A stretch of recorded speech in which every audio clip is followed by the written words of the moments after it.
The Modi government is cracking down on movie companies, and it is now becoming apparent many of these people were siphoning off foreign exchange. And I'm going to walk you through the example of one company based out of Chennai, I think, GV Films. The GV Films was founded by the iconic producer 𝗤𝙧𝙤𝙀𝘇𝐻, who produced movies like Bombay, and his brother is Mani Ratnam, younger brother. He's a very well-known director, movie producer. So they are now going to be in some strife because the ED has attached one of their properties called GV Complex. It's a complex of theaters in Thanjavur. It's a small town in South India, and this is valued at 8.95 crores. Now, the ED says that this is undervalued also. So you have a whole series of things going on. So let me walk you through what has happened.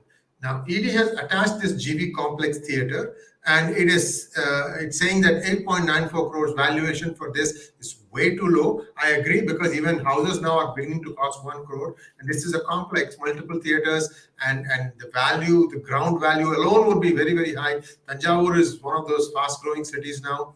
And now, what is the crime? Multifold crime. One crime is underreporting the value in their tax statement. I'll tell you why it becomes important in this case.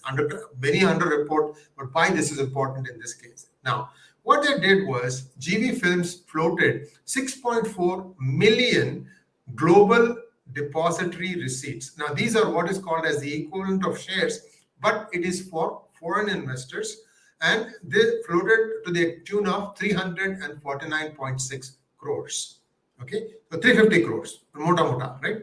So the 6.4 million GDRs that were floated, now where is the crime? What has happened is that they had appointed a bank called the Banco FEMA SA in Lisbon, Portugal, and this was the bank that was supposed to be handling the receipts of all the money that was coming in for the sale of these GDRs. Now, what had happened is that the money didn't come back to India. The GDRs, the entire money needs to come back to India, because India would then gain foreign exchange. That was the whole idea of allowing companies to float GDRs. So where is the crime here? I'll show you what it is. Now, what they did instead was GV Films conspired with a BVI, British Virgin Islands company called Whitefield Trading Corporation, and entered into a credit agreement with that said bank, the Lisbon bank, and availed a loan of 40 million.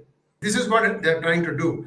They are trying to corner the entire GDR market, that is 6.4 million shares, but for that they needed money. What did they do? They went to the bank in Lisbon and said that we would like to get a loan from you for 40 million.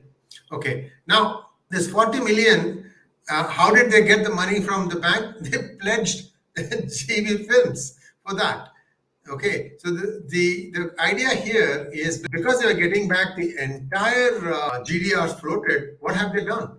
They have essentially moved money from India in a legal way to outside of India, to Lisbon, Portugal, from where it will disappear to various tax havens.